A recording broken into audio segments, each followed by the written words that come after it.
Queridos irmãos, que a graça do Senhor seja conosco nesta hora. Quero convidá-los então a abrirem as Escrituras, a palavra do Senhor, no livro do profeta Daniel, capítulo 11.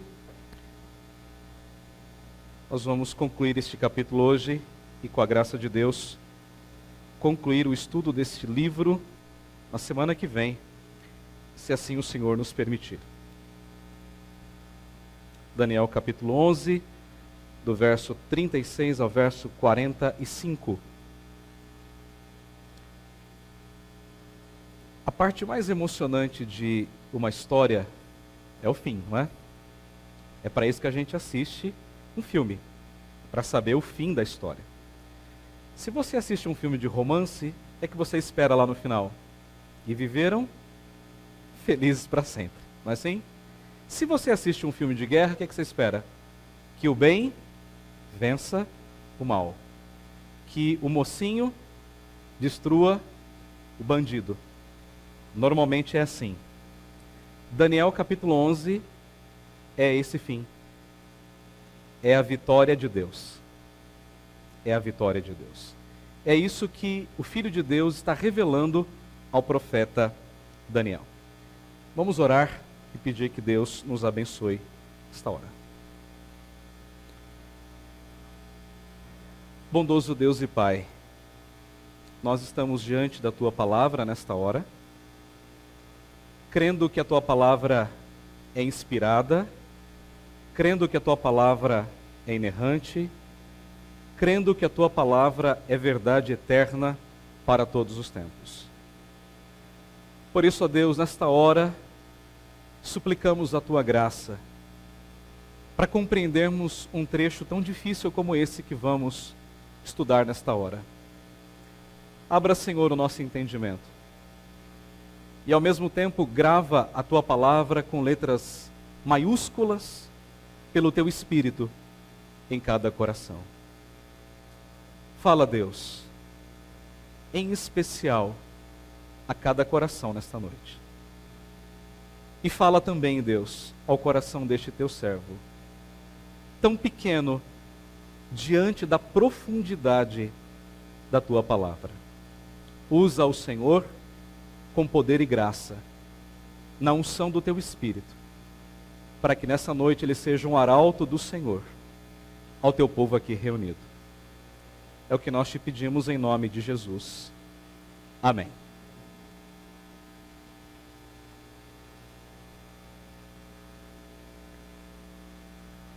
Deixe-me fazer um resumo da história de Daniel até nós chegarmos no capítulo 11, para que você pegue o fio da meada. Daniel está na Babilônia, 70 anos de cativeiro.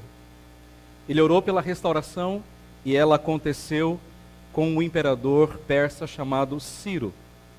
Ciro morreu e no seu lugar assumiu um outro imperador chamado Xerxes I, também conhecido como Assuero, o esposo de Ester, que você conhece a história. Debaixo da liderança de Assuero, a Pérsia cresceu muito e se tornou uma grande potência militar, talvez a maior de todos os tempos.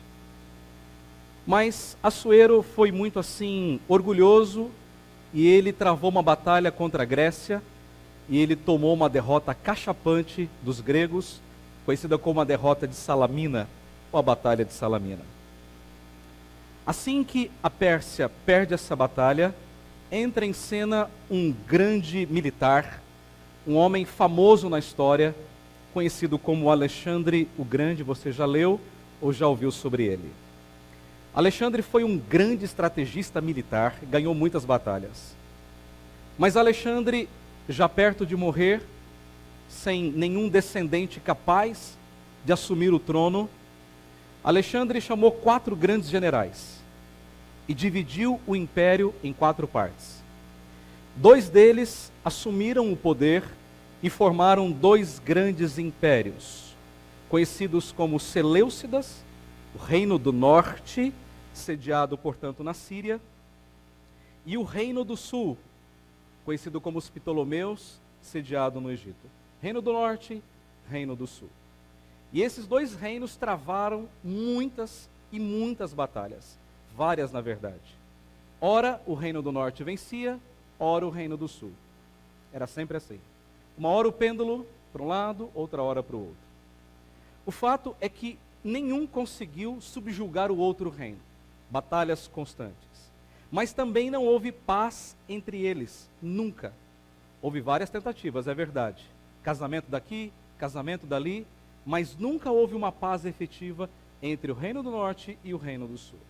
Bom, por que isso é importante? Porque no meio dessas grandes batalhas está o povo de Deus.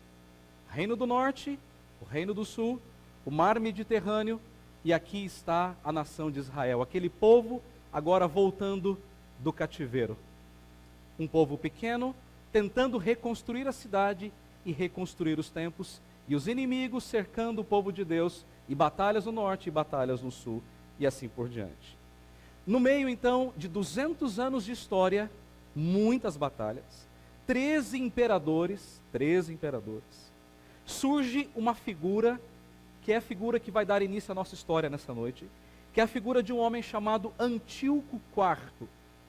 E ele se achava o grande homem, e ele deu a si mesmo o apelido de Antíoco Epifânio.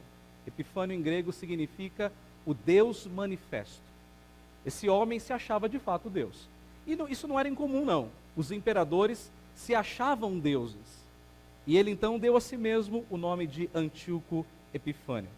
Esse homem, ele subiu ao trono não porque era um descendente. Ele não era descendente de nenhum general, nenhum imperador. Mas esse homem era um estrategista em mentiras e intrigas. Então, por meio de politicagem, ele assumiu o trono, ele assumiu a liderança política do seu reino. E esse homem, então, ele odiava os judeus. Ele detestava o povo de Deus. Era o grande algoz do povo de Deus, o grande perseguidor. E num certo momento o povo de Deus, já muito cansado desse domínio de Antíoco, se levantou, fez um levante em Jerusalém, e Antíoco ficou muito bravo com aquilo, e ele pegou o seu exército e marchou contra Jerusalém. E milhares morreram. E Antíoco então tentou implantar o que nós chamamos de cultura grega, filosofia grega, língua grega, chamado de processo de helenização. Ele queria que agora o povo de Deus tivesse a cultura grega, falasse grego, tivesse a filosofia grega e assim por diante. É aí que começa a nascer o Novo Testamento, que é a língua grega, que se torna, de fato, a língua universal em todo aquele período. Pois bem, o que Antíoco fez? Quando ele invadiu Jerusalém, ele saqueou o templo, ele proibiu o culto, ele proibiu o sacrifício, ele proibiu a circuncisão, e pior, ele foi até o altar e sacrificou um porco, que era um animal imundo para os judeus. Um judeu não tinha contato com um porco jamais. E ele pegou o pior dos animais e ele sacrificou no altar. A quem? A um deus chamado Zeus. Você já ouviu falar disso, da mitologia grega. Zeus era o deus da força, era o deus da guerra, era o deus militar. Então Antíoco IV, Antíoco Epifânio, ele dessacraliza o templo de Israel ao fazer isso. Aquilo foi terrível. Então, nesse contexto, é que nós vamos olhar agora para o capítulo 11, dos versos 36 a 45. E o tema da mensagem que eu quero trabalhar nessa noite. O Deus que escreveu a história, escreveu o fim da história. Não só o meio, mas também o fim, e nós vamos verificar isso hoje à noite. Vamos então ler o texto da palavra de Deus, Daniel capítulo 11, do verso 36 ao verso 45. Agora você já tem o contexto e você vai entender o que vem para frente. Este rei fará segundo a sua vontade, e se levantará e se engrandecerá sobre todo Deus. Contra o Deus dos deuses fará coisas incríveis e será próspero, até que se cumpra a indignação. Porque aquilo que está determinado será feito. Veja, aquilo que está determinado será feito. Não terá respeito aos deuses de seus pais, nem ao desejo de mulheres, nem a qualquer Deus, porque sobre tudo se engrandecerá. Mas, em lugar dos deuses, honrará o Deus das fortalezas, traduzindo, o Deus da força. A um Deus que seus pais não conheceram, honrará com ouro, com prata, com pedras preciosas e coisas agradáveis. Note, isso é importante. Com o auxílio de um Deus estranho, que ninguém conhecia, agirá contra as poderosas fortalezas, e aos que o reconhecerem, multiplicar-se-á a honra, e fá-lo-ás reinar sobre muitos, e lhes repartirá a terra por prêmio. No tempo do fim, o reino do sul lutará com ele, e o rei do norte arremeterá contra ele com carros, cavaleiros e com muitos navios, e entrará nas suas terras, e as inundará e passará. Entrará também na terra gloriosa, e muitos sucumbirão, mas do seu poder escaparão estes, Edom e Moabe, e as primícias dos filhos de Amon. Estenderá a mão também contra as terras, e a terra do Egito não escapará. Apoderar-se-á dos tesouros de ouro e de prata, e de todas as coisas preciosas do Egito. Os líbios e os etíopes o seguirão. Mas pelos rumores do Oriente e do Norte será perturbado e sairá com grande furor para destruir e exterminar a muitos. Armará as suas tendas palacianas entre os mares contra o glorioso Monte Santo, mas chegará ao seu fim e não haverá quem o socorra. Essa é a palavra de Deus. Algo interessante está acontecendo nesses versículos. Até o versículo 35, tudo aquilo que foi dito acerca de Antíoco Epifânio foi exatamente comprovado pela história. Tudo que Daniel viu, de fato aconteceu. Os irmãos puderam notar isso na semana passada. O problema é que do verso 36 até o verso 45, esses versos ainda parecem falar de Antíoco Epifânio. Mas para nossa surpresa, aquilo que é descrito aqui não se encaixa exatamente na história desse personagem, desse homem vil. Então a pergunta que nós fazemos é a seguinte: se o texto não está falando de Antíoco Epifânio, então de quem o texto está falando exatamente? E aqui vem o grande debate entre os estudiosos, e os mais confiáveis, aqueles que são realmente comprometidos com a palavra, são conservadores, são bíblicos. A resposta que esses homens têm dado é a seguinte: é como se o profeta Daniel, ao falar de Antíoco Epifânio, estivesse vendo por meio dele e o enxergasse como um tipo ou como um protótipo de alguém semelhante a ele que surgirá no futuro. Daqui a pouco eu vou dar detalhes, os irmãos vão entender de maneira mais clara. Então, a outra pergunta que fazemos é a seguinte: bom, quem Daniel está vendo prefigurado de fato nessa figura de Antíoco Epifânio? Se a pessoa aqui desses versos não é Antíoco, quem é então? Quem é esse homem? Quem é ele? Daniel capítulo 12 é um texto que na verdade é uma profecia que fala do final dos tempos. Final mesmo, lá perto da volta do Senhor Jesus Cristo. E esse texto, Daniel capítulo 12, é um texto escatológico, é uma referência às coisas futuras. E quando nós olhamos para Daniel 12, com essa visão de um texto escatológico, futuro, nós podemos ter um vislumbre de quem Daniel está falando aqui no capítulo 11.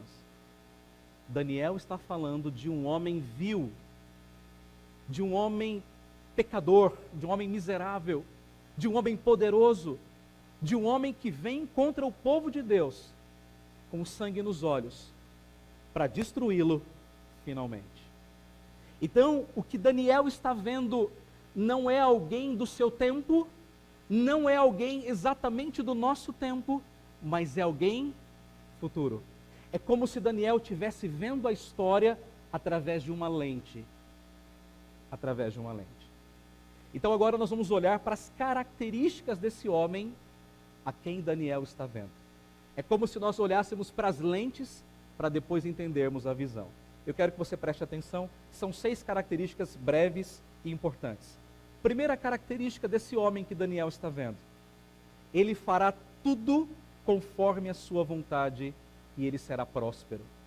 Então note, é alguém com poder econômico, é alguém com poderio militar, mas é alguém também com poder religioso. 3 grandes características: poder econômico, poder bélico, militar e poder religioso. O texto fala disso. E o texto então diz que esse homem, ele vai se levantar contra todos os deuses, os falsos deuses. Ele se colocará como o grande Deus de todo o mundo. E nota, irmãos, o texto diz que ele vai chegar ao ponto de dizer coisas incríveis contra o Deus verdadeiro. Não só contra os falsos deuses, mas contra o próprio Deus, aquele que se assenta no trono. Segunda característica: ele não terá nenhum respeito pelos deuses dos povos. A ideia da palavra hebraica é a ideia de alguém que está literalmente pisando os ídolos. Alguém que olha para aqueles ídolos, os falsos ídolos, e os pisa, como alguém que não os considera, que não os vê como um nada de fato. É alguém que diz assim: esses aqui não são nada, eu sou o Deus principal. Terceira característica: esse homem adorará o Deus Zeus, o Deus da força. Mas se ele é a pessoa mais forte, logo ele é o principal Deus. É como se ele adorasse a si mesmo, dizendo: vejam, eu sou forte, eu posso, eu destruo todas as coisas, eu faço o que quero, recompenso aqueles que lutam ao meu lado e destruo todos aqueles que se opõem a mim. Quarta característica: ele travará uma grande batalha para expandir o seu domínio geográfico. Onde é que ele quer chegar? O texto diz, está aí na Bíblia, até o principal lugar de adoração, a Terra Santa. Quinta característica: esse homem conquistará todos os povos. É como se, ao conquistar geograficamente os povos, de maneira religiosa, o texto diz que todos serão subjugados. Haverá então como que uma religião universal, um domínio universal sobre todos os homens. Ele vai impor a sua própria religião. Ele será adorado como um Deus de fato. Sexta característica desse homem: ele estabelecerá o seu trono na Terra Santa. Ele vai dizer: olhem para mim, agora eu sou o Deus, adorem-me, eu posso todas as coisas. Perceberam as características? Alguém forte, alguém que se acha Deus, Antíoco Epifânio, o Deus manifesto, alguém politicamente influente, alguém com poderio militar para destruir as outras nações, e alguém religioso, alguém que vai dizer: eu sou Deus, adorem-me. Então, o grande ponto que nós devemos entender até aqui é que essa figura de Antíoco Epifânio, que nós já vimos, ela se funde a um personagem que é escatológico, alguém futuro. É como se Daniel tivesse visto esse personagem futuro, lá adiante, pelas lentes da vida de Antíoco Epifânio. E por que isso está acontecendo? Porque Daniel não tinha um parâmetro disso. Como é que Deus iria explicar para ele uma profecia tão futura, tão remota, se Daniel não tinha um parâmetro? Então é como se Deus estivesse dizendo para Daniel assim: Daniel, O único jeito de você entender o que vai acontecer lá na frente é olhando a história por meio das lentes desse homem, da vida desse homem. Então é como se Antíoco Epifânio fosse um ponto de comparação, um parâmetro para que Daniel efetivamente entendesse o final da história. Os irmãos conseguem entender isso? Então, Antíoco não é aquele que vem, mas é um tipo, é um protótipo daquilo que virá no final de todos os tempos. Mas então a grande pergunta que precisamos responder ainda é esta: quem é esse personagem escatológico? Quem é esse que o Filho de Deus está revelando para Daniel nesses versos? Quem é esse homem? Quem é essa pessoa que tem um poder econômico, religioso, político, bélico? Quem é esse? E para responder essa pergunta, nós precisamos olhar para duas passagens do Novo Testamento. Abra sua Bíblia em Mateus capítulo 24.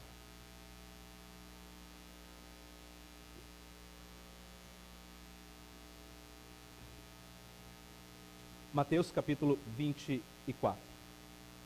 Mateus capítulo 24, ele é conhecido como o sermão escatológico, o sermão futuro de Jesus, das coisas finais. Em que contexto Jesus disse o que disse? Num certo momento, Jesus estava com os discípulos passando pelo templo, e os discípulos disseram: Senhor, veja que grande construção, que pedras lindas. Lembre-se que o templo estava novinho em folhas, novinho, acabado, brilhando, aquela cúpula linda, chamado Templo de Herodes, foi reconstruído basicamente por ele. E os discípulos: Senhor, veja que grande construção. Aí Jesus olha para os discípulos e diz assim: ok, é bonito mesmo, mas só tem um detalhe: não vai restar pedra sobre pedra. Aí os discípulos ouvem aquilo e falam: mas espera aí, o senhor está dizendo que esse templo que foi acabado de ser reconstruído vai ser destruído? Porque na cabeça do judeu, destruir o templo significava o quê? O fim do mundo. Acabou tudo. Se não tem mais adoração, ponto, acabou. Então na cabeça deles, fim do templo, fim do mundo. Qual é a pergunta que eles fazem? Mas espera aí, Senhor, se a coisa é assim, quando isso vai acontecer? E quais são os sinais que o Senhor nos dará do final dos tempos? Percebem? É nesse contexto que Jesus traz o sermão. E o que ele faz nesse sermão? Ele vai dando os sinais do fim dos tempos. Sinal 1, 2, 3, 4 e 5. E qual é um dos sinais que Jesus dá? Mateus 24, versículo 15. Veja na sua Bíblia. Mateus 24, versículo 15. Quando, pois, vocês virem o abominável da desolação, agora veja, de que falou quem? O profeta Daniel. Então o que vai acontecer foi predito pelo profeta Daniel. E o que esse camarada vai fazer? Ele vai vir no lugar santo. E aí Jesus fala assim: ok, se você não entendeu, vai lá em Daniel, então leia. Quem lê, entenda. É simples assim. Vai para o profeta Daniel e leia. E você vai entender. Hoje o que nós estamos fazendo é olhando de Daniel para frente. Então o que Jesus está fazendo nesse texto? Ele está dizendo assim: bom, aquilo que Daniel falou vai se cumprir.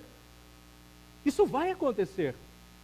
Só que lembre-se, o sermão de Jesus, ele teve um cumprimento de fato para a sua época, mas ele também terá um cumprimento final. É uma profecia com um duplo cumprimento. Isso era muito comum. Os profetas fizeram muito isso. Tinha um cumprimento para a época e um cumprimento futuro. Quando isso se cumpriu? Anos 70. No ano 66, um general romano chamado Tito, filho de Vespasiano, ele sitiou Jerusalém e no ano 70 ele invadiu Jerusalém, matou muito judeu. E o que é que ele fez? Dessacralizou o templo. Levantou uma estátua de um Deus em frente ao templo santo. E depois o templo foi completamente destruído. Lembra que Jesus falou que não ia sobrar pedra sobre pedra? E sabe por que não sobrou? Porque as pedras do templo, na parte interna, eram todas revestidas de ouro. Então, na medida em que eles destruíam, o que eles faziam? Levavam as pedras embora. Não sobrou absolutamente nada. Hoje o que você tem do templo é apenas um muro, uma parte do muro, chamado de o Muro das Lamentações, só. Mas todo o templo foi completamente destruído. Tudo foi saqueado, tudo foi levado embora. Então perceba, a primeira parte da profecia se cumpriu no ano 70. Tudo foi destruído. Mas a segunda passagem, que vai nos remeter agora aos dias finais, está na carta do apóstolo Paulo. E eu peço que você abra a sua Bíblia. Na segunda carta de Paulo aos Tessalonicenses, capítulo 2. Eu não quero, de maneira nenhuma, tornar o meu sermão um estudo bíblico, mas eu quero que você veja essas coisas. Você tem que ler isso, para que você entenda. Segunda carta de Paulo aos Tessalonicenses, capítulo 2, versos de 3 a 6. Bom, qual é o problema aqui? Muita gente na igreja de Tessalônica achava que Jesus já tinha voltado. Achavam que Jesus já tinha voltado. Aí Paulo falou, mas peraí, como assim voltou? Vocês não entenderam ainda? Há sinais que precisam ser cumpridos na história. Quais são os sinais? Olhe para o texto. Ninguém, de modo nenhum, vos engane. Ninguém faz isso. Porque isto não, isto o quê? A volta de Cristo, os versículos anteriores. Isto não acontecerá sem que, veja aí, sem que primeiro venha o que, irmãos? A apostasia e seja revelado o homem da iniquidade, o filho da perdição. O qual, agora veja as características, e lembre-se das características que eu falei. Lembre-se, lá de Daniel, agora veja as características dele aqui. Ele se opõe e se levanta contra tudo que se chama Deus, ou é objeto de culto, a ponto, veja o que Paulo diz, a ponto de assentar-se no santuário de Deus, ostentando-se como se fosse o próprio Deus. Forte isso, não é? Olha que ponto esse homem vai chegar. E aí Paulo diz assim, não vos recordais de que ainda convosco eu costumava dizer-vos essas coisas? Vocês não se lembram disso? Então por que vocês estão achando que Jesus já voltou? Não, ele não voltou. Para que ele volte, essas coisas precisam se cumprir. E aí Paulo termina dizendo, e agora sabeis o que o detém? Vocês sabem, é Deus, é isso que ele está dizendo. Ou seja, ele ainda não se revelou, ele ainda não se manifestou, porque Deus não quis. Porque ainda não chegou essa página na história de Deus, no cumprimento da sua vontade. E aí Paulo diz, para que ele seja revelado em ocasião própria. Meus irmãos, o que Paulo está fazendo aqui? Paulo, ele leu o profeta Daniel, e Paulo teve acesso às palavras do sermão profético. Não sabemos como, talvez por uma tradição oral. Mas o fato é, ele leu Daniel e ele ouviu o sermão de Jesus em algum momento. E o que Paulo está fazendo aqui é demonstrando então de maneira clara que aquela figura vista por Daniel, ela apontava justamente para esse homem aqui, o homem da iniquidade, que Paulo chama também de o filho da perdição. A pergunta é, quem é esse homem? Alguns dizem, bom, esse homem é Satanás, só pode ser ele. Não, não é. Não é Satanás. E por que não é Satanás?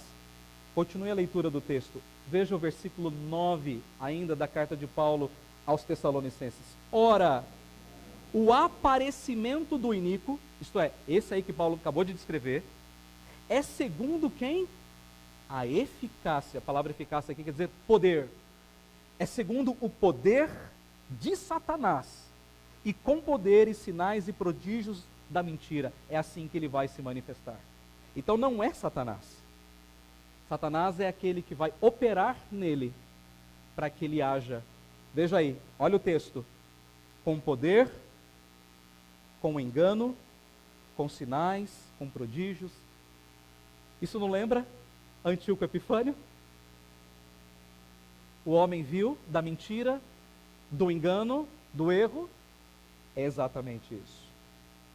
Pois bem, então os irmãos precisam notar que essa pessoa, descrita por Paulo, não é o diabo. É alguém com poder econômico, alguém com poder religioso, alguém com poder bélico e político.